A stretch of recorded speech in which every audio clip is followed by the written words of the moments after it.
नमस्कार साथियों, deliver law में आपका स्वागत है। आज हम आरजेएस मेंस की प्रिपरेशन के एक टॉपिक को डील करेंगे जिसको जजमेंट राइटिंग कहा जाता है। इससे पहले मैंने एक क्लास ली थी इसकी गूगल मीट पर। उस दिन आपको पता है कि कोई तकनीकी समस्या चल रही थी तो मैं यूट्यूब लाइव नहीं ले पाया था। आज हम जजमेंट राइटिंग को डील कर रहे हैं और जजमेंट राइटिंग एक ऐसा टॉपिक है जिसे आमतौर पर यूट्यूब पर नहीं पढ़ाया जाता। रीजन क्या है कि इसको इतना जटिल बना रखा है कि इसके नाम पर 1,000 रुपए से लेकर 5,000 6,000 रुपए तक फीस वसूल की जा सकती है। जबकि जजमेंट राइटिंग इतना टफ टॉपिक नहीं। आपको डराया जाता है, जैसे आमतौर पर आपके पेपर में, आप आरजेएस के मेंस के पेपर में आप देखते हैं कि 90 नंबर का तो लो आता है, पर लो के नाम पर नहीं डरा सकते क्योंकि आपने पिछले 2-3 सालों से, और 3 साल जो कॉलेज है, 2 साल प्रिपरेशन के मान लो और 3 साल कॉलेज, 5 साल से लो ही पढ़ रहे हैं। आपको सीआरपीसी, एविडेंस, टीपी, कॉन्ट्रैक्ट, ये सारे इनके नाम पर नहीं कराया जा सकता। तो 90 नंबर के पेपर के नाम पर तो आपको लूटा नहीं जा सकता, तो वो पकड़ते हैं 10 नंबर का जजमेंट राइटिंग, और इसके नाम पर आपको डराकर आपसे 5,000 रुपए तक फीस वसूल की जाती है। पर जजमेंट राइटिंग उतना टफ टॉपिक नहीं है जितना आपको डराया जाता है, बताया जाता है।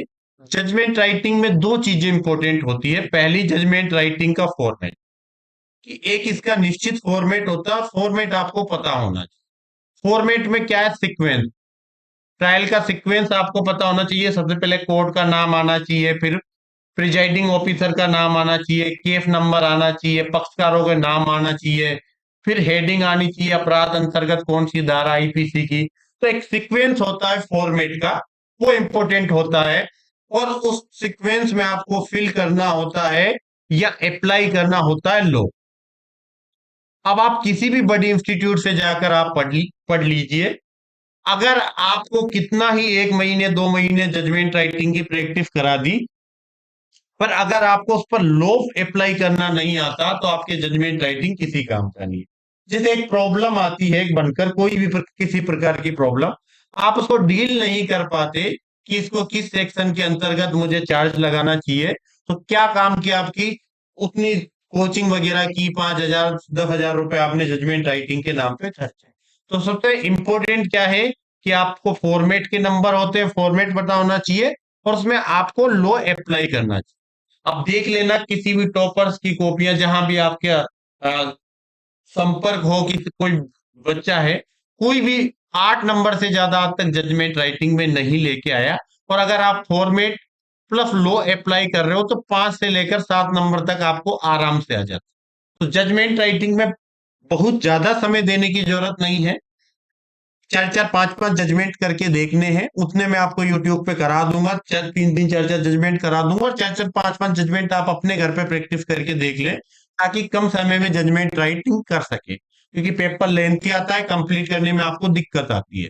तो 10 से 15 मिनट मिलते हैं जजमेंट राइटिंग में, तो उसको डील करने के लिए आपको एक शॉर्ट में जजमेंट राइटिंग लिखना आना चाहिए। आज की क्लास में फर्स्ट क्लास है जजमेंट राइटिंग की, क्योंकि गूगल मीट पे ली थी, उसको रिकॉर्ड नहीं किया था। तो दोबारा मैं फॉर्मेट पे चर्चा करूंगा, और फॉर्मेट दो प्रकार के। आज हम वारंट ट्रायल पे चर्चा करेंगे, वारंट ट्रायल में जजमेंट कैसा होना चाहिए। देखो, जजमेंट सारे एक जैसे होते हैं, पर ट्रायल के अकॉर्डिंग ट्रायल का सीक्वेंस जजमेंट में हमें आना चाहिए।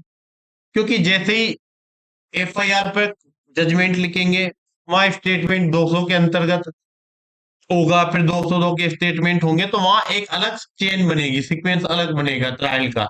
एफआईआर पे होगा तो उसका अलग बनेगा। इसलिए हम judgment writing most of the judicial magistrate first class के लिए जब आप पेपर दे रहे हैं, अच्छा आप लगोगे सिविल जज केडर में, सीजेसी में, तो आपको जुडिशियल मजिस्ट्रेट फर्स्ट क्लास की पोस्ट दी जाएगी। तो यहां पर आपको या तो पेपर के अंदर सेशन ट्रायल का प्रॉब्लम आती है, जिसमें आपको सेशन ट्रायल करना होता है, या आपको वारंट ट्रायल की आती है। आमतौर पर क्या होता है कि समन ट्रायल या समरी ट्रायल के जजमेंट बहुत छोटे होते हैं, उसको आप 5 से 6 मिनट में कर सकते हो, वो आपको नहीं देते। वारंट ट्रायल और सेशन ट्रायल के जजमेंट बड़े होते हैं, तो यहां पर आपको एक समय खर्च करना पड़ता है उसके ऊपर। अब बात करते हैं कि वारंट ट्रायल, हम सबसे पहले जजमेंट राइटिंग के वारंट ट्रायल के फॉर्मेट को देखेंगे वारंट ट्रायल के दो प्रकार होते हैं, या तो ऑन एफआईआर होती है या ऑन कंप्लेंट पे। दो वारंट ट्रायल के दो प्रकार हैं। आप कहां पढ़ते हो वारंट ट्रायल? 238 सीआरपीसी से लेकर 250 सीआरपीसी में आप वारंट ट्रायल पढ़ते हैं। शुरू करते हैं। जजमेंट राइटिंग ज्यादा समय खर्च नहीं करेंगे, इंपॉर्टेंट चीजों पे समय लगाना है। जजमेंट राइटिंग का फॉर्मेट, शुरुआत आपको जजमेंट की करनी होगी तो उस पेज पर सबसे पहले आपको न्यायालय का नाम लिखना होगा, उसके पीछे उसका सेशन खंड लिखना होगा। न्यायालय का नाम कौन सा हो सकता है? जिसे मान लो कि 302 या मर्डर का कोई प्रॉब्लम बना के दिए, जिसमें आपको पता लग रहा है कि सामने वाले व्यक्ति की मृत्यु होगी और वो या तो मर्डर है या कल्पेबल होमोसाइड है, तो आपको कोर्ट का नाम क्या लिखना होगा? Session court. और पीछे सेशन खंड कौन सा है? जैसे सेशन खंड सीकर, तो सेशन कोर्ट सीकर आपने लिख दिया। पर आप जुडिशियल मजिस्ट्रेट फर्स्ट क्लास हैं, तो यहां पर आप क्या लिखेंगे?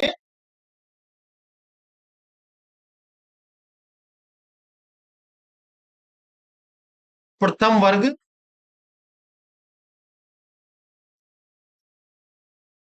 मजिस्ट्रेट न्यायालय,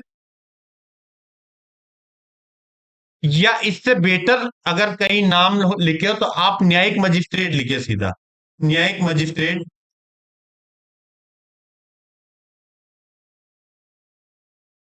सीकर। या सीकर के प्रॉपर किसी एरिया में लगे हुए, लक्ष्मणगढ़ में लगे हो तो लक्ष्मणगढ़ आप लिख सकते हैं। कोई भी लिख सकते हैं, अजमेर का लिखो, चाहे सीकर का लिखो, उदयपुर का लिखो, जोधपुर का लिखो, कोटा का लिखो, कोई इशू नहीं। तो आपको कोर्ट का नाम लिखना है। कुछ न्यायिक प्रथम वर्ग मजिस्ट्रेट न्यायालय लिखते हैं, ये बेटर नहीं है, बेटर है कि आप न्यायिक मजिस्ट्रेट लिखें, ताकि आपका प्रथम वर्ग वाला तो हम पीठासीन अधिकारी लिखेंगे, वहां पर लिख देंगे। तो सबसे पहले न्यायालय का नाम, सेशन कोर्ट सीकर, न्यायिक मजिस्ट्रेट सीकर, जो भी आप लिखना चाहते हैं, जिस भी न्यायालय के अंतर्गत ट्रायल। कैसे पता लगता है कौन सा अपराध का ट्रायल कौन से न्यायालय के द्वारा किया जाएगा? तो सीआरपीसी के पीछे शेड्यूल 1 दे रखी है।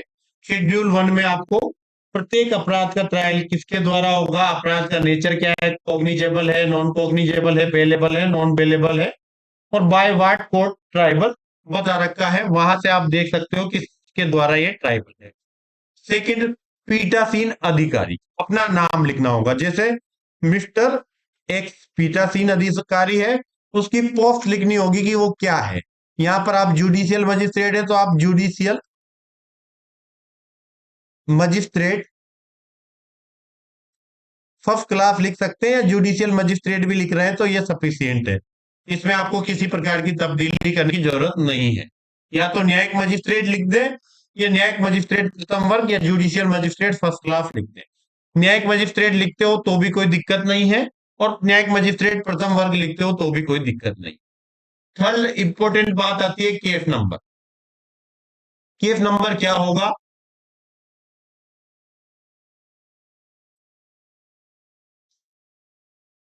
इस पर बात करते हैं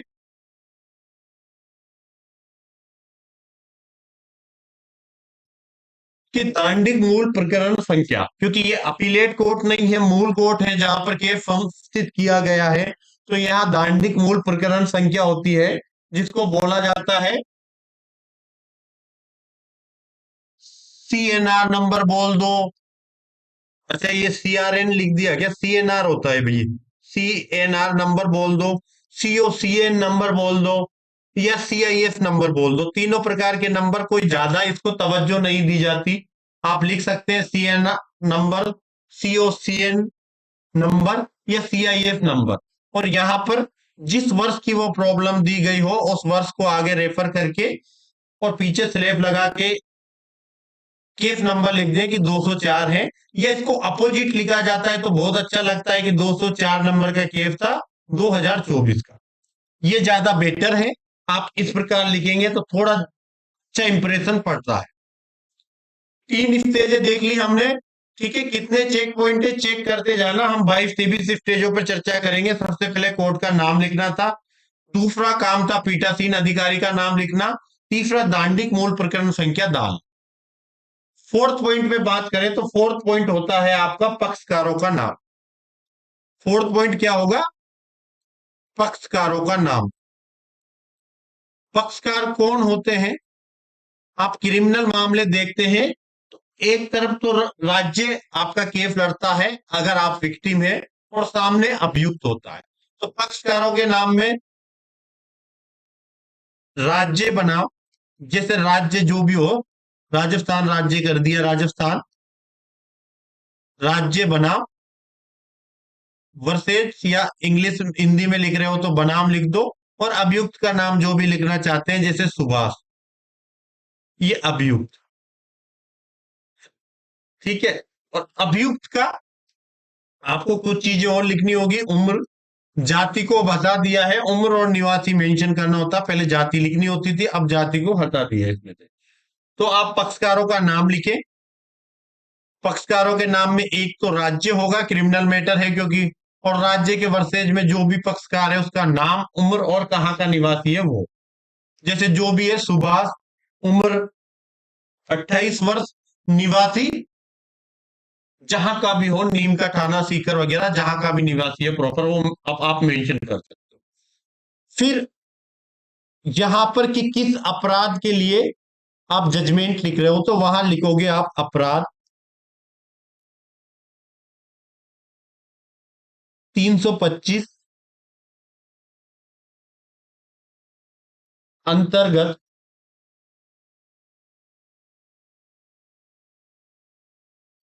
या इसको अपराध अंतर्गत 325 भारतीय दंड संहिता, इंग्लिश में बोले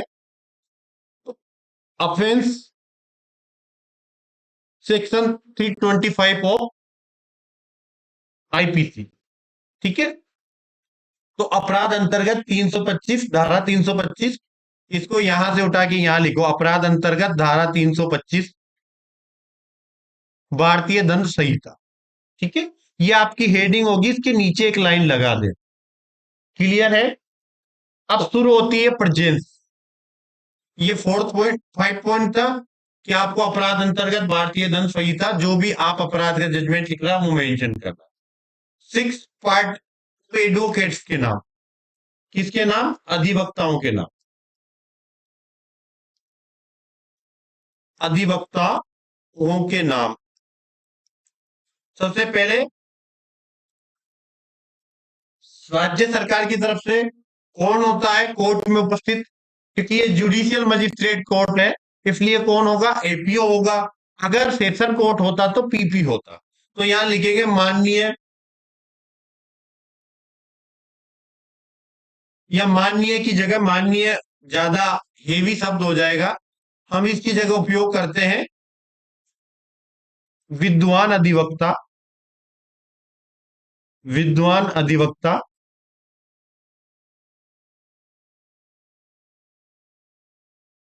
सुरेश कुमार ओला, एपीओ, किसकी ओर से? राज्य की ओर से, राज्य की ओर से। सेकंड पार्टी कौन है? यहां भी सेम ही विद्वान अधिवक्ता, या रमेश कुमार ओला कर देते हैं, रमेश कुमार ओला। ठीक है। ये अभियुक्त की ओर से, यहां लिख देना सीधा अभियुक्त की ओर से।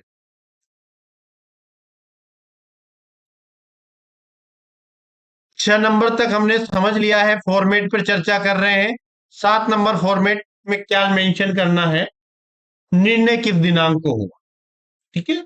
निर्णय किस दिनांक को हुआ, तो सबसे पहले आपको यहां लिखना है निर्णय बीच में, और यहां पर लिखना है दिनांक, कि आप किस तारीख को ऐसा निर्णय लिख रहे हैं।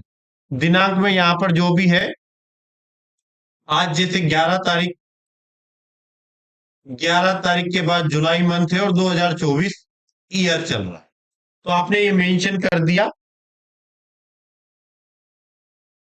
कि दिनांक 11/7/2024 को ये निर्णय लिख रहे हैं आप। ठीक है। हेडिंग होगी निर्णय की।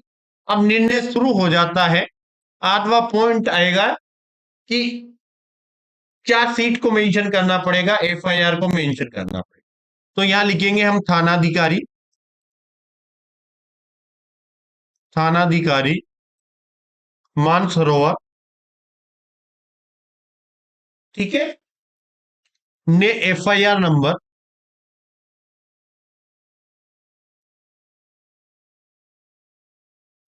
एफआईआर नंबर जो भी आप मेंशन कर रहे हो यहां लिख दो, के पश्चात, के बाद लिख दो, के बाद अनुसंधान, के बाद अनुसंज्ञान आरोप पत्र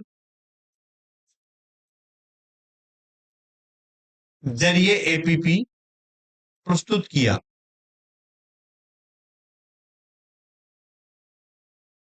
क्या मतलब हुआ इसका कि थानाधिकारी ने एफआईआर दर्ज करने के बाद इन्वेस्टिगेशन करके चार्जशीट पेश किए एपीपी के थ्रू। ये बात हमें मेंशन करनी है कि एफआईआर और चार्जशीट हमारे सामने प्रस्तुत कर दी गई।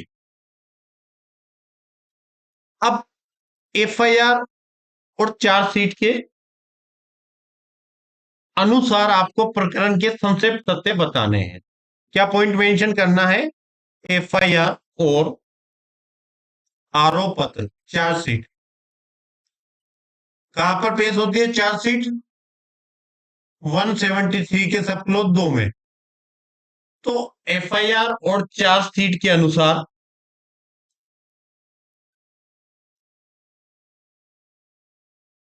प्रकरण के तथ्य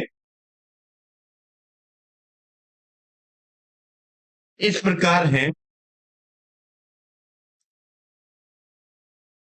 फिर आपको अपने प्रकरण के तथ्य लिख देने, जैसे कोई भी मामला है कि एक महिला है, उसने एफआईआर इस बेस पर इस तारीख को एफआईआर दर्ज कराई कि वो अपने घर पे अकेली खाना बना रही थी। पड़ोसी कुछ मांगने के बहाने आया, अकेला देखकर उसने हाथ पकड़कर और किस करने का प्रयास किया। ऐसी कोई भी प्रॉब्लम्स जो भी आपको तथ्य हैं प्रकरण के तथ्य, वो आपको मेंशन कर देने हैं, ठीक है।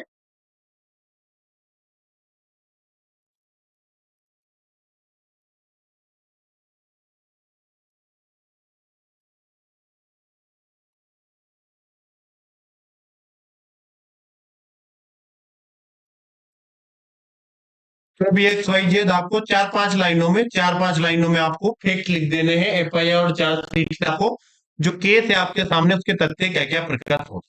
नेक्स्ट बात करते हैं, अब हमें क्या करना है?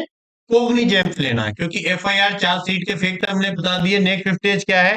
कोग्निजेंस की स्टेज। तो 10वें नंबर की स्टेज पे चर्चा करते हैं संज्ञान।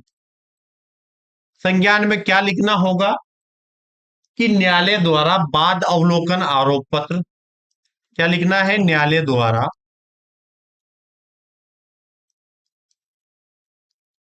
बाद अवलोकन, अवलोकन आरोप पत्र, चार्जशीट का अवलोकन करने के बाद आरोप पत्र और संलग्न दस्तावेज, चार्जशीट के साथ जो भी दस्तावेज भेजे हैं संलग्न दस्तावेज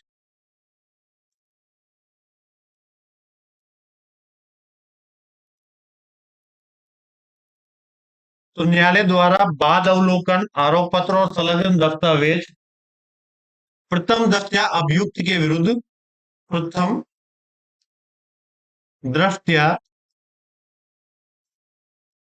अभियुक्त के विरुद्ध, अभियुक्त के विरुद्ध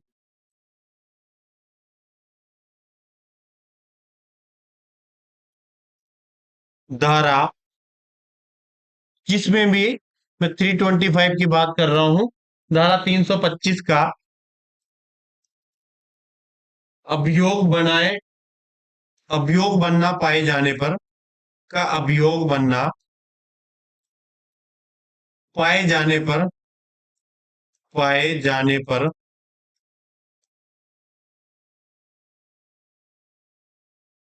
अपराध का संज्ञान लिया गया, पर अपराध का संज्ञान लिया गया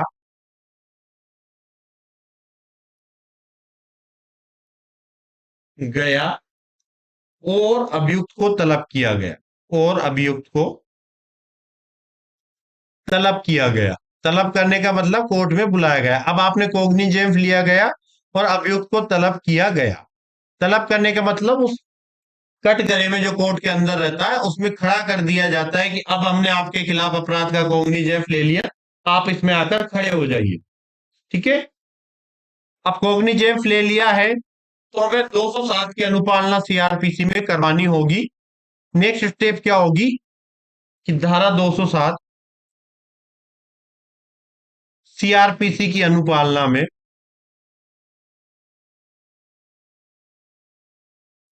अभियोग संबंधित सभी दस्तावेज, अभियोग संबंधित सभी दस्तावेज अभियुक्त को उपलब्ध करवाए गए।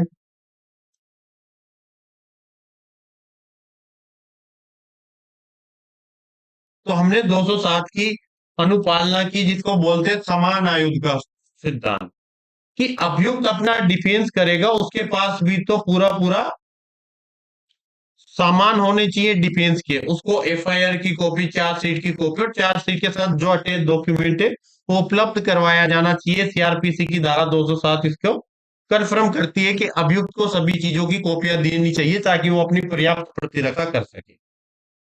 हो गया। नेक्स्ट स्टेज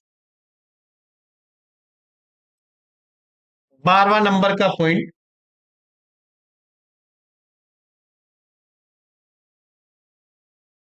यहां होगा चार्ज फ्रेमिंग। कौन सी स्टेज होगी ये? चार्ज फ्रेमिंग की स्टेज। चार्ज फ्रेमिंग, आरोप बनाना, आरोप विरचित करना।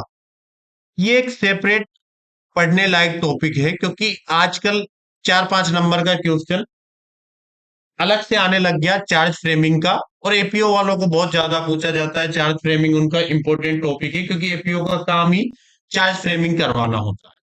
तो आरोप विरचित करना को अलग से देखेंगे। और यहां पर हमें क्या लिखनी होगी? सबसे पहले हमें आरोप बहस सुननी होगी। क्या करना होगा? आरोप बहस सुननी होगी। आरोप बहस सुनने के पश्चात और जो पत्रावली है, पत्रावली कौन कौन सी? कि आपको चार्जशीट, एफआईआर, चार्जशीट के साथ डॉक्यूमेंट। तो चार्ज बहस सुनने के पश्चात और पत्रावली का अवलोकन करने के पश्चात, ये जो लैंग्वेज में बोल रहा हूं ये लिख लेना आप। क्या क्या सुना हमने? चार्ज बहस, चार्ज आर्ग्यूमेंट सुनने के पश्चात और पत्रावली, उसके सामने जो डॉक्यूमेंट्स हैं उनका ध्यानपूर्वक अवलोकन करने के पश्चात न्यायालय के पास यह उपधारणा करने का आधार है कि अभियुक्त ने धारा 325 के अपराध किए हैं और अभियुक्त के विरुद्ध निम्न आरोप विरचित किया जाता है। दोबारा लिख लेना कि आरोप बहस सुनने के पश्चात और पत्रावली का ध्यानपूर्वक अवलोकन करने के बाद न्यायालय के पास ये उपधारणा करने का आधार है कि अभियुक्त ने धारा 325 के अपराध, धारा के बाद 325 वाला स्पेस छोड़ दो, आप जो भी धारा लगाना चाहे वो लगा सकते हैं। तो धारा के अपराध किए हैं और इसके संबंध में निम्नलिखित आरोप विरचित किए जाते हैं।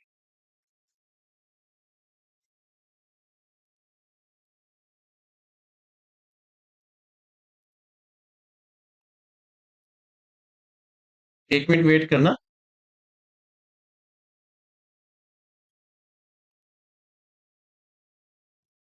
चलो आगे की बात करते हैं। अब आप चार्ज फ्रेमिंग करेंगे, ये पूरा बात लिखने के बाद यहाँ चार्ज फ्रेमिंग करेंगे। चार्ज में क्या क्या? अभियुक्त, पहले आपका नाम लिखना होता है, फिर अभियुक्त का नाम लिखना होता है, उसको सेपरेट डील करेंगे चार्ज फ्रेमिंग कैसे की जाती है, और फिर केस बताए जाते हैं कि किन किन धाराओं के तहत आप चार्ज फ्रेमिंग कर लें। 12वां स्टेज चार्ज फ्रेमिंग का था। चार्ज फ्रेमिंग करने के बाद आपको 13वां स्टेज क्या लिखना होगा? कि आरोप, अभियुक्त को आरोप विरचित कर, आरोप विरचित कर अभियुक्त को सुनाए और समझाए गए, सुनाए और समझाए गए। ये एफआईआर पे वारंट ट्रायल का फॉर्मेट पे चर्चा कर रहे हैं, कोई कंप्लेंट मत समझना, क्योंकि मैंने इसको यहाँ जजमेंट राइटिंग को मेंशन नहीं किया था। यहाँ लिख देता हूं ऑन एफआईआर, फिर उसके बाद हम अलग से देखेंगे कंप्लेंट।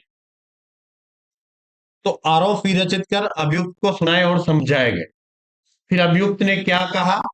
अभियुक्त ने सभी आरोपों से इनकार किया। अभियुक्त ने सभी आरोपों से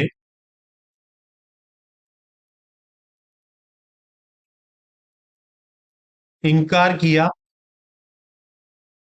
और विचारण चाहा, और विचारण की मांग की, या विचारण की मांग की, या विचारण को चाहा। ठीक है, विचारण की मांग की या विचारण चाहा, दोनों प्रकार से आप लिख सकते हैं।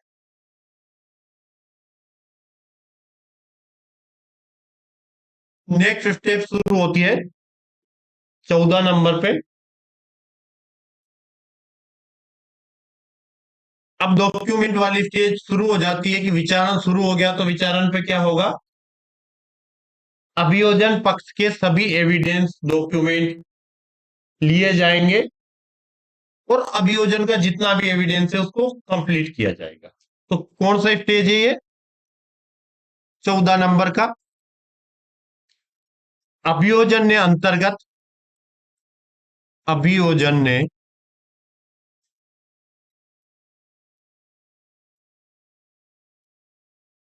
अंतर्गत धारा 101 भारतीय साक्ष्य अधिनियम के निर्वहन में, के निर्वहन में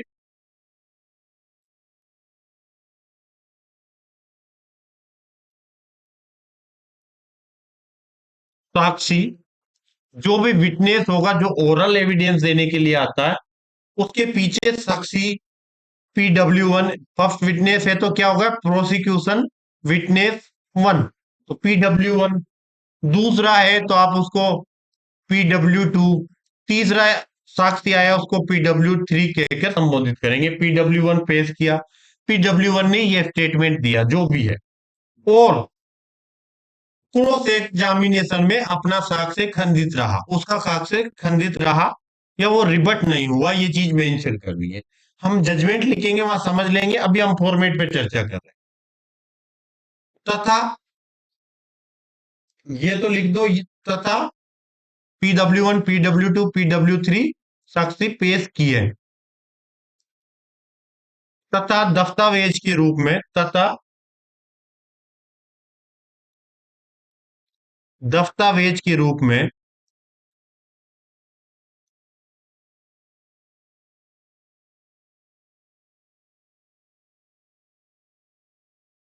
प्रदर्श P1, या इसको इंग्लिश में बोलो एग्जिबिट P1, एग्जिबिट प्रोसिक्यूशन की फर्स्ट एग्जिबिट। तो जो भी डॉक्यूमेंट आप लगा रहे हैं उसको exhibit P1, second document exhibit exhibit P2, third exhibit P3, ये चीजें मेंशन करनी है आप।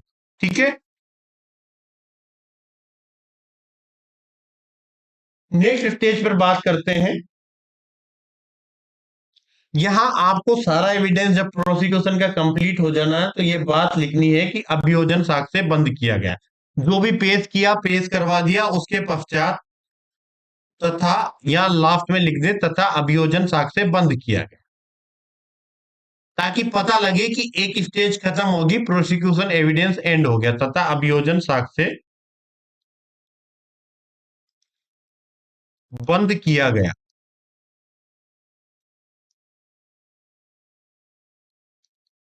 अब क्या होगा 15वीं स्टेज में?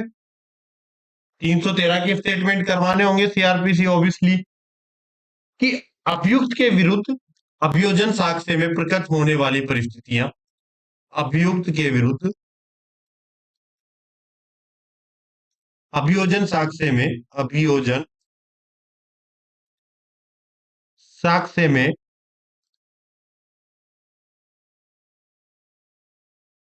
प्रकट होने वाली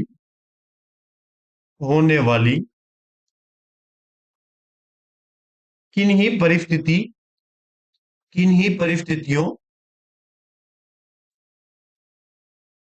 तथा दोषाकारी तथ्यों को तथा दोषाकारी तथ्यों को इंग्लिश में बताता हूं अभी, तथ्यों को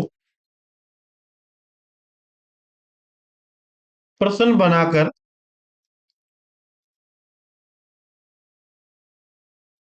अवगत कराया गया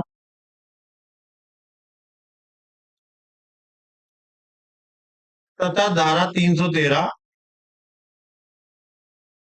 सीआरपीसी के अंतर्गत के तहत तथ्यों के स्पष्टीकरण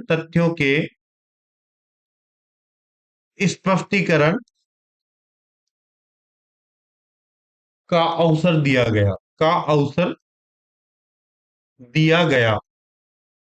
ठीक है।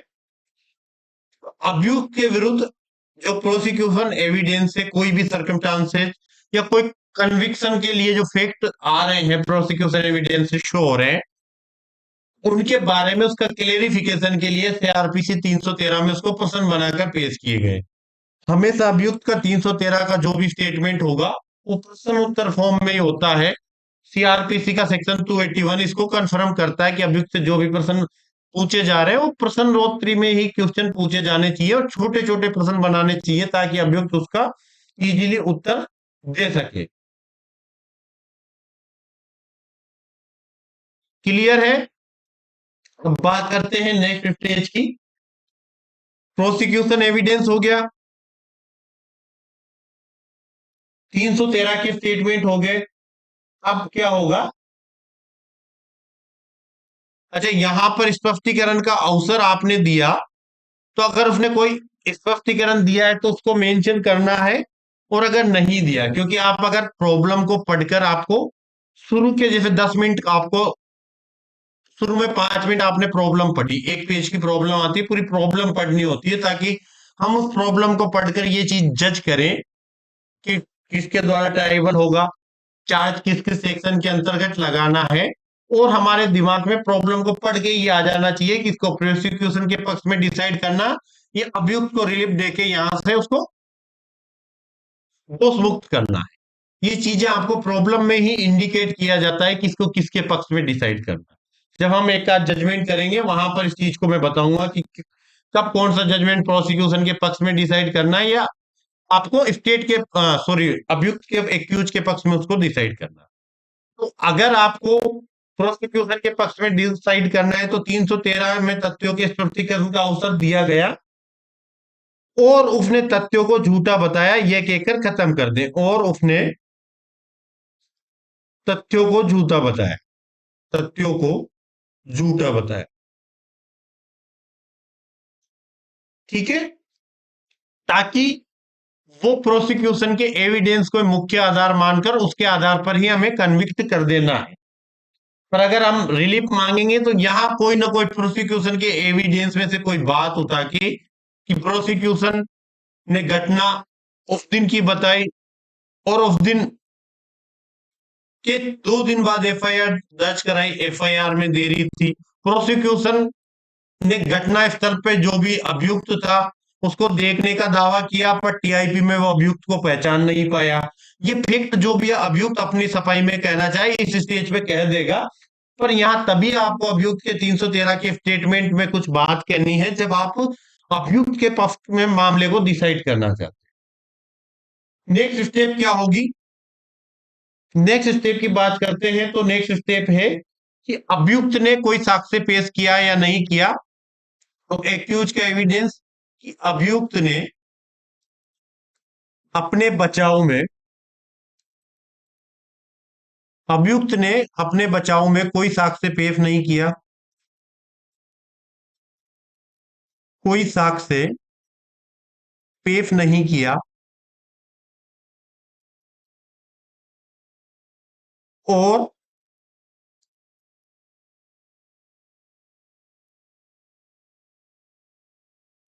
बचाव साक्ष्य का अवसर समाप्त किया जाता है। और की जगह आप अतः लिख दे, ज्यादा बेटर होगा। अतः बचाव साक्ष्य का अवसर, बचाव साक्ष्य का अवसर समाप्त किया जाता है।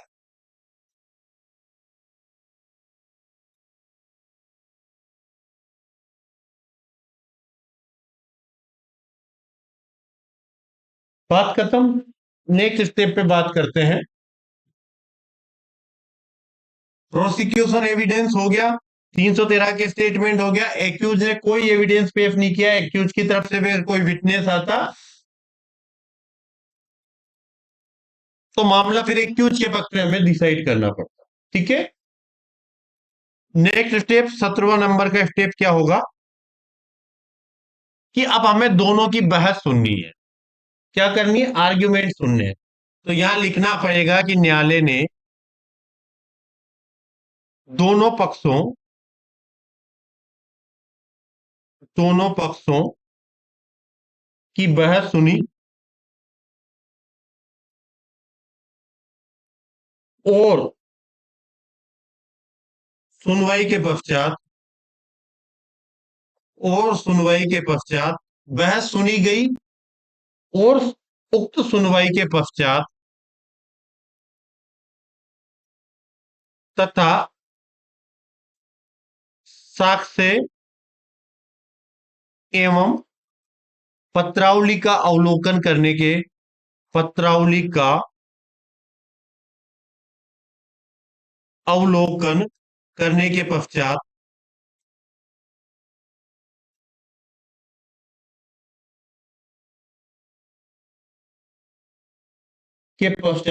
निम्न औदार्य प्रश्न बनाना, निम्न औदार्य प्रश्न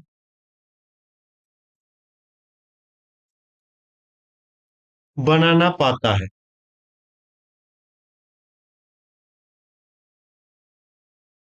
अब बनाएगा क्वेश्चन टू बी डिटरमाइंड।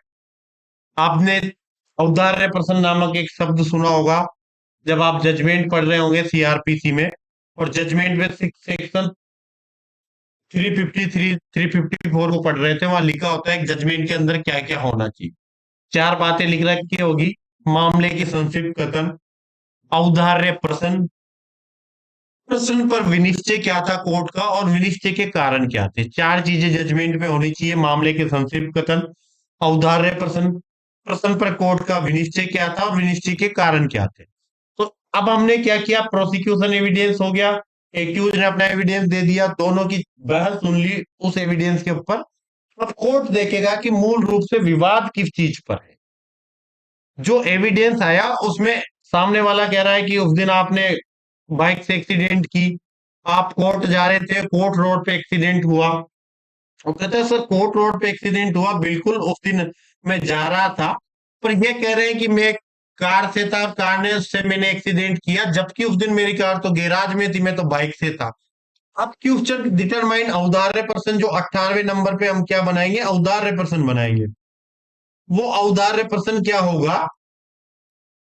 क्या मिस्टर शर्मा उस दिन, जो भी तारीख है, क्या मिस्टर शर्मा 11 जुलाई को मोटरसाइकिल से कोर्ट गए थे? क्या दूसरा जो भी क्वेश्चन बनाना चाहते हो उसके रिगार्डिंग, तो आपको औदार्य प्रश्न बनाने हैं। वो प्रश्न जिन पर दोनों पक्षों की बहस सुनने के बाद आपको लगता है कि मुख्य विवाद के बिंदु तो ये दो प्रश्न ही है, ये प्रश्न के अकॉर्डिंग ही जजमेंट डिसाइड हो जाएगा। औदार्य प्रश्न जजमेंट को पक्ष विपक्ष में डिसाइड कर देता। औदार्य प्रश्न पर आपको साक्ष्य और विधि की विवेचना करनी होगी। 18 में औदार्य प्रश्न हो गया, नो। 19वां नंबर का क्या होगा? उक्त प्रश्न पर, उक्त प्रश्न पर साक्ष्य और विधि की विवेचना, साक्ष्य और विधि की विवेचना इस प्रकार है, इस प्रकार है। अब हमें क्या करना होगा? एविडेंस का एप्रिसिएशन करना होगा। किस पर? औदार्य प्रश्न। किस आधार पे करेंगे? जो प्रोसिक्यूशन और एक्यूज ने अपना एविडेंस दिया। जैसे अभी मैंने क्वेश्चन औदार्य प्रश्न क्या बनाया था कि क्या मिस्टर शर्मा अमुक डेट 11 जुलाई को बाइक से कोर्ट गए थे, या उनकी कार उस दिन गैराज में रिपेयर के लिए खड़ी थी। ये मैंने प्रश्न बनाया, और प्रश्न पर जो एविडेंस आया उसके अकॉर्डिंग डिसाइड करूंगा कि मिस्टर शर्मा का स्टेटमेंट, साथ में इन्होंने एग्जिबिट P1 में जो पर्ची पार्किंग की प्रस्तुत की है उससे प्रदर्शित होता है कि मिस्टर शर्मा की उस दिन पार्किंग में बाइक खड़ी हुई थी, आई थी, तो बाइक से आए। दूसरा, कि उस दिन ही रिपेयर के लिए जो सामान, इनकी जो कार रिपेयर के लिए शोरूम में खड़ी हुई, या जहां पर भी रिपेयर के लिए प्रॉपर शोरूम था वहां पर खड़ी थी, तो उस दिन उस कार में डलने वाले सारे टायर वगैरह के बिल सेम डे के हैं, उसी दिन उसमें टायर वगैरह डले, तो ये बिल प्रदर्शित कर रहे हैं कि कार रिपेयर के लिए गई। अब एविडेंस का एप्रिसिएशन किस बात पे कर दिया कि हाँ मिस्टर शर्मा उस दिन बाइक से ही गए थे, कार उनकी गैराज में थी। बाइक के लिए हमने उसकी पर्ची लगा दी, एग्जिबिट P1 कि उस दिन वो पार्किंग की पर्ची लगा दी कि ये बाइक नंबर से एडवोकेट साहब आए थे। सीसीटीवी फुटेज है उसको भी हम एविडेंस के रूप में ले सकते हैं कि सीसीटीवी फुटेज से भी पता लग रहा है कि उस दिन बाइक लेकर कोर्ट आए थे। तो इनके द्वारा एक्सीडेंट किया ही नहीं जा सकता, क्योंकि एक्सीडेंट तो कार से हुआ है, और ये तो कह रहे हैं कि बाइक लेके आया था, कार लेके ही नहीं आया। दूसरा, और कोई आपने जो भी क्वेश्चन बनाया हो वो बना सकते हो, कोई इशू नहीं।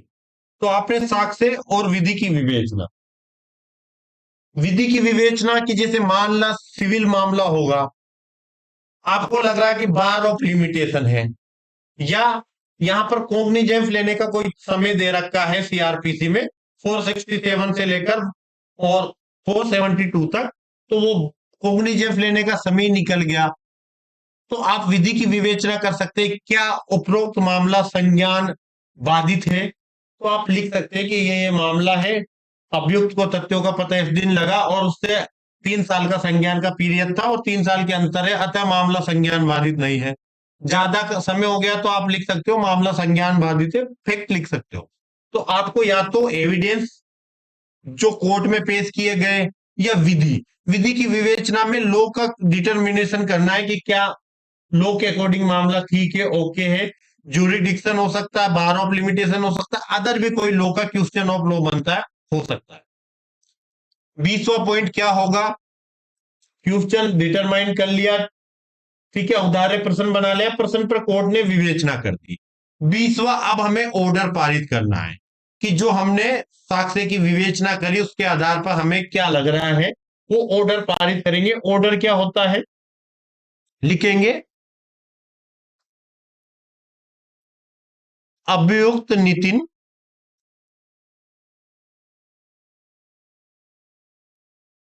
जाति, अच्छा जाति नहीं लिखनी है, उम्र 28 वर्ष,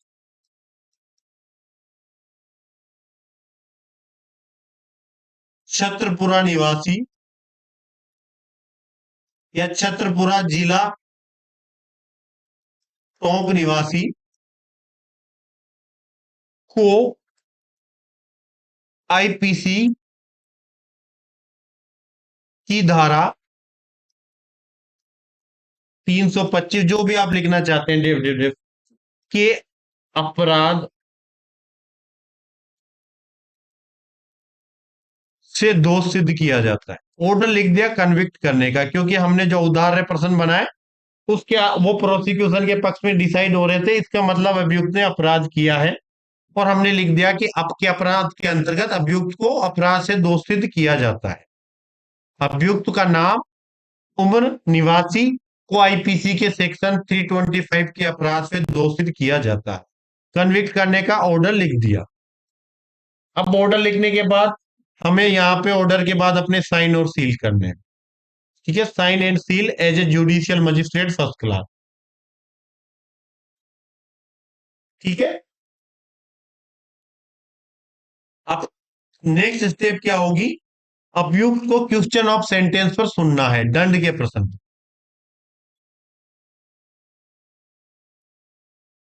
क्वेश्चन ऑफ सेंटेंस पर 232 में सुनते हैं क्या, सॉरी 235 में, क्वेश्चन ऑफ सेंटेंस। कि अभियुक्त और अभियोजन दोनों को, सामान्य रूप से हमें यूं लगता है कि अभियुक्त ही दंड के प्रश्न पर बोलता है, पर अभियोजन भी बोलता है। दंड के प्रश्न पर किस किस को सुना जाता है? अभियुक्त को भी और अभियोजन को। अभियोजन क्या कहता है कि इसने जघन्य अपराध किया है, एक महिला के साथ इसने जो सेक्सुअल हरेसमेंट का अपराध है, ये लैंगिक अपराध है और ये जघन्य अपराध की श्रेणी में आता है। इसको कड़ी से कड़ी सजा दी जाए, 10 साल 12 साल जितनी भी आप डिमांड करते हो उतनी डिमांड करें।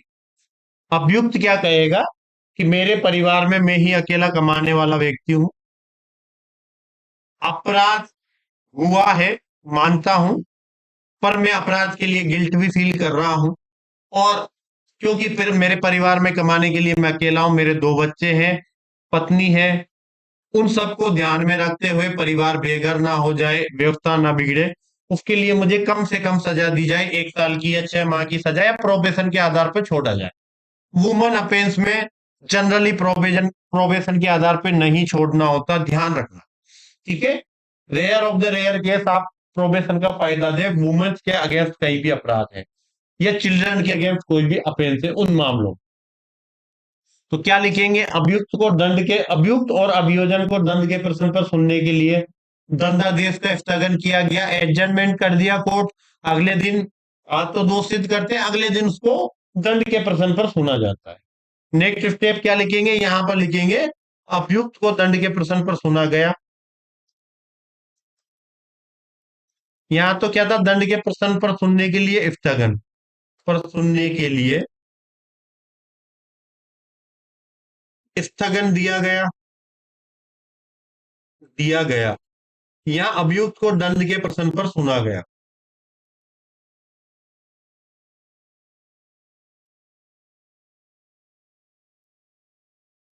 अब आपको दंडादेश पारित करना है। क्या पारित करना है? दंडादेश। क्या दंडादेश पारित करेंगे? अभियुक्त अभियुक्त ए को आईपीसी के सेक्शन 325 के लिए, के अपराध के लिए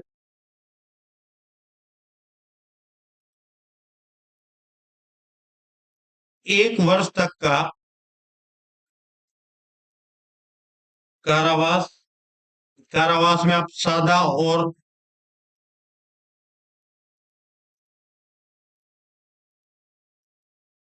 का सादा कारावास या कठोर दंड जो भी है, सादा कारावास, और 5,000 रुपए, 5,000 रुपए जुर्माना, जुर्माना का दंडादेश दिया जाता है, दिया जाता है। अदम अदायगी जुर्माना, अदम अदायगी जुर्माना मतलब डिफॉल्ट ऑफ पे टू फाइन, कि अगर फाइन को पे करने में डिफॉल्ट करता है तो उसको हिंदी में बोलते हैं अदम अदायगी जुर्माना, कोर्ट की भाषा, कि जुर्माना जमा करने में विफल रहने पर सादा कारावास जितने भी समय का 1/4, मजिस्ट्रेट की पावर का 1/4 देना है, उस अपराध के लिए जितना दे सकता था मजिस्ट्रेट, उसकी पावर का 1/4। तो सादा कारावास जितने भी समय का 3 माह का दे रहे हैं, जो भी, क्योंकि अब 325 का अपराध ट्राइबल होना चाहिए किसी भी मजिस्ट्रेट के द्वारा। ठीक है, कोई भी मजिस्ट्रेट ट्रायल कर सकता है। अब जुडिशियल मजिस्ट्रेट सेकंड क्लास कर रहा है तो वो 1 साल तक ही दे सकता है, तो 1 साल का 1/4 करेंगे तो 3 माह का जुर्माना दिया जा सकता है, अकॉर्डिंग टू सेक्शन 30 के अकॉर्डिंग जुर्माना पे कर दे का दंडादेश दिया जाता है, और जुर्माना अदा करने में अदम अदायगी जुर्माना इतने माह का साधारण कारावास दिया जाएगा। नेक्स्ट स्टेप क्या होगी? दंडादेश के बाद आपको क्या लिखना होगा? दंडादेश में ही सेकंड पॉइंट क्या लिखना होगा? धारा 31 सीआरपीसी की अनुपालना में की अनुपालना में दोनों दंडादेश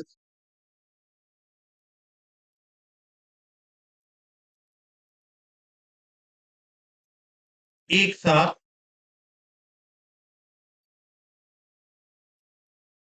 दोनों दंडादेश की सजाएं लिख दें, दोनों दंडादेश की सजाएं की सजा साथ साथ चलेगी। अगर आप ऐसा नहीं लिखते हैं तो एक के बाद एक चलेगी। कई बार कुछ अपराधों में जहां भी आप लिखना चाहते हैं, जैसे कहाँ कहीं आजीवन कारावास दिया है और 4 साल का कारावास भी दिया है, तो सारी सजाएं साथ साथ ही चलनी है, ठीक है। थर्ड पॉइंट क्या लिखेंगे? अभियुक्त को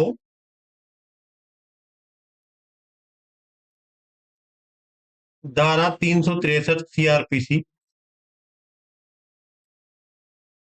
की अनुपालना में की अनुपालना में दंडादेश की प्रति में दंडादेश की प्रति की निशुल्क प्रति लिखें, की निशुल्क प्रति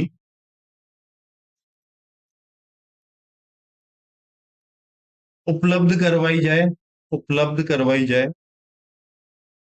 ये छोटी छोटी बातें पर अच्छा इंप्रेशन डालती है जजमेंट पर। फोर्थ पॉइंट क्या लिखेंगे आप? अच्छा, नेक्स्ट पेज ले लेते हैं। फोर्थ पॉइंट में ये सब हमें दंडादेश के अंतर्गत ही लिखना है। फोर्थ पॉइंट क्या है? अभियुक्त को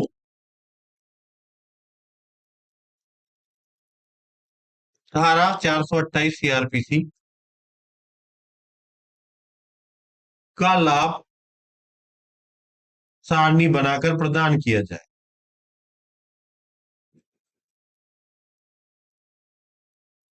क्या होता है कि अगर आपने इन्वेस्टिगेशन, इंक्वायरी और ट्रायल के दौरान जितना भी समय जेल के अंदर भोगा है, वो फाइनल जजमेंट में से सेट ऑफ कर दिया जाता है फोर सेक्शन 428 के अंतर्गत। तो यहां सेट ऑफ होगा आपके प्रीवियस जितना भी समय आपने जेल के अंदर भोगा। तो अभी 428 सीआरपीसी का लाभ सारणी बनाकर प्रदान किया जाए।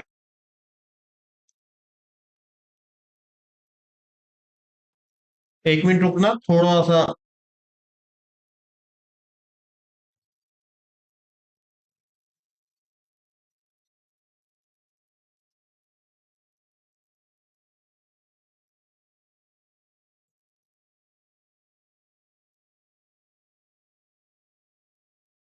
नेक्स्ट स्टेप की बात करते हैं। अब क्या लेना है अभियुक्त से? 437 का बॉन्ड। तो अभियुक्त के पूर्वतन जमानत मुचल के निरस्त करके धारा 437 ए की अनुपालना में बंद पत्र लिया गया। किस बात का लेते हैं? 6 महीने तक प्रवर्त होता है अपीलेट कोर्ट में प्रेजेंस होने के लिए, अगर मामले में अपील होती है। और नेक्स्ट पॉइंट क्या लिखेंगे? कि जेल वारंट तैयार किया जाए। अब उसको जेल में भेजना है, सजा कर दी है, तो यहां लिखा जाएगा जेल वारंट तैयार किया जाए। यह आपने पूरा दंडादेश पारित कर दिया है। अब दंडादेश पारित करने के बाद यहां पर अपना साइन और सील वापस लगाए। साइन में जो भी मजिस्ट्रेट है आपका नाम, और सील में आप जुडिशियल मजिस्ट्रेट ऑफ प्रथम वर्ग जो भी है। और लास्ट में जब जजमेंट पूरा हो जाता है तो यहां लिखा जाता है कि यह निर्णय आज दिनांक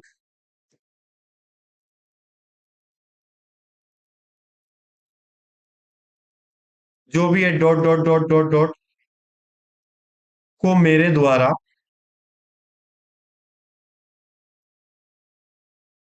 लिखा जाकर खुले न्यायालय में सुनाया गया, खुले न्यायालय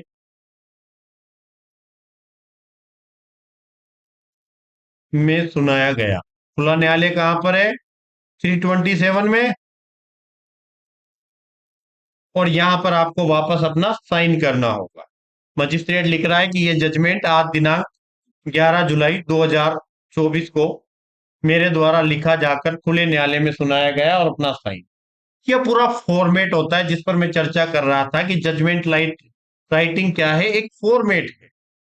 अब इसमें हमें लॉ फिल करना है। जजमेंट में इंपॉर्टेंट रोल किसका होता है उस पर चर्चा करते हैं। सबसे पहले आपको फर्स्ट स्टेज है प्राइमा फेसी की, आपको पता होना चाहिए कि जो अपराध है वो किस कोर्ट के द्वारा ट्राइबल होता है।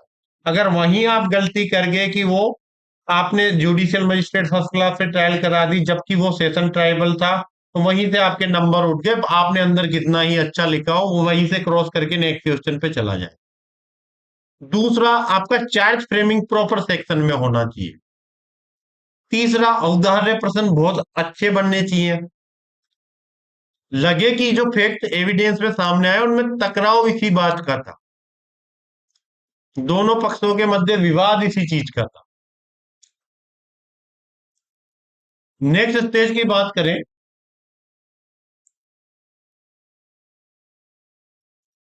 तो नेक्स्ट स्टेज क्या होगा? औदार्य प्रश्न पर आपको एविडेंस का एप्रिसिएशन बहुत अच्छे से करना है। और ये अच्छे से कब होगा? जब आप प्राइमा फेसी ही ये डिसाइड कर चुके होंगे कि मामला किसके पक्ष में आपको डिसाइड करना है। इसलिए जब भी आप मेंस में जजमेंट कर रहे हो, प्रॉब्लम पढ़ते हैं अपने माइंड में सेट कर ले कि मैं अभियुक्त को कन्विक्ट करने वाला हूं या प्रोसिक्यूशन के पक्ष में डिसाइड करने वाला हूं। जैसा भी आपको ठीक लग रहा है, प्रॉब्लम को पढ़ के उसके अकॉर्डिंग फैसला लें।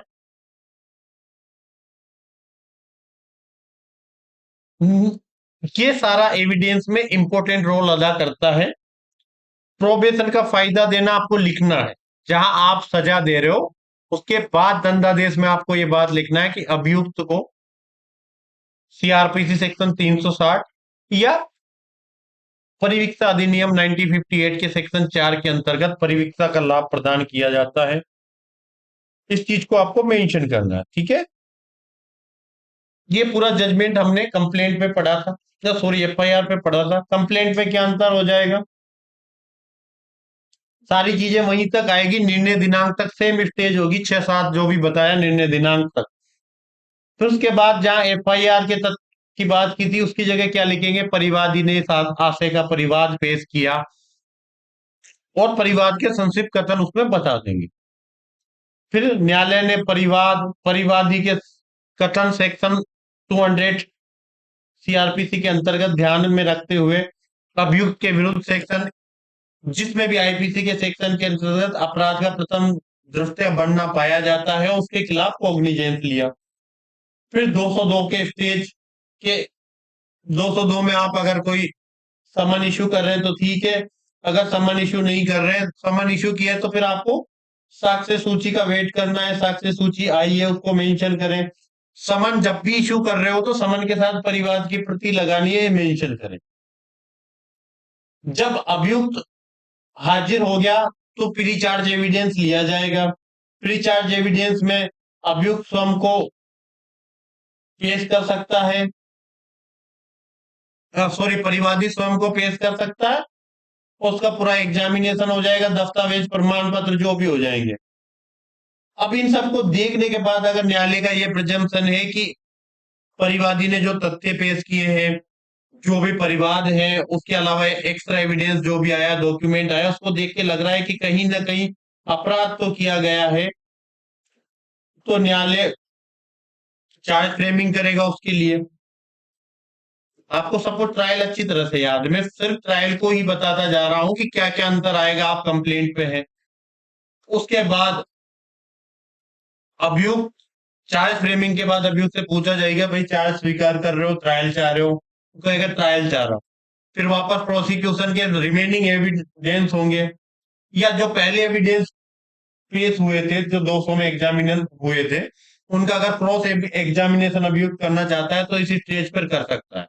पूरा प्रोसिक्यूशन एविडेंस होने के बाद उसके प्रोसिक्यूशन एविडेंस का उत्तर समाप्त करना है, फिर वापस 313 के अभियुक्त के स्टेटमेंट होंगे, फिर अभियुक्त अपना एविडेंस पेश करेगा, ठीक है, डिफेंस विटनेस जो भी आएगा वो अपना पेश करेंगे, फिर दोनों पक्षों की बहस सुनेंगे, जो भी अपना मामला साबित करता है, प्रबल बताता है, उसको मेंशन करना होगा, फिर वही पत्रावली का अवलोकन करने के पश्चात औदार्य प्रश्न चार्ज बहस सुनेंगे, पत्रावली का अवलोकन करेंगे और वही औदार्य प्रश्न बनाएंगे, प्रश्न पर साक्ष्य और विधि का विवेचन, ऑर्डर पारित करेंगे कन्विक्शन या एक्विटल का, फिर दंड के प्रश्न पर सुनेंगे, वही दंडादेश पारित करना है, वही सारी चीजें मेंशन करनी है जो अभी मेंशन की थी। सेम टू सेम, ट्रायल में ज्यादा अंतर नहीं है, बस परिवाद पे है तो आपको वहां से शुरू करना है 200 से, और फिर 202 के स्टेटमेंट, वहां से फिर नेक्स्ट चीजें प्रोसिक्यूशन एविडेंस तक आ जाएगा, चार्ज फ्रेमिंग प्रोसिक्यूशन एविडेंस तक सेम वही चीजें फिर रिपीट होने लग जाती है। थोड़ा सा अंतर है दोनों की ट्रायल में। आज हमने ट्रायल समझ लिया है। सीआरपीसी होता तो क्या होता, सॉरी सेशन कोर्ट होता तो क्या अंतर आता कि सेशन कोर्ट किसी मामले का धारे कोग्निजेंस नहीं देता, तो हमें कोग्निजेंस तो सबसे पहले कहा 190 में मजिस्ट्रेट कोर्ट से करवाना था, फिर 209 में कमिटल करवाना था, कमिटल में न्यायालय के सामने आया, ठीक है, फिर वही सारा केस वापस वैसे ही शुरू हो जाता है जैसा वारंट ट्रायल है। वहां पर एक डिस्चार्ज करने का भी ऑप्शन रहता है, तो वो सारी चीजें आप अच्छी तरह से जानते हो, ट्रायल सबने बहुत अच्छी तरीके से पढ़ी।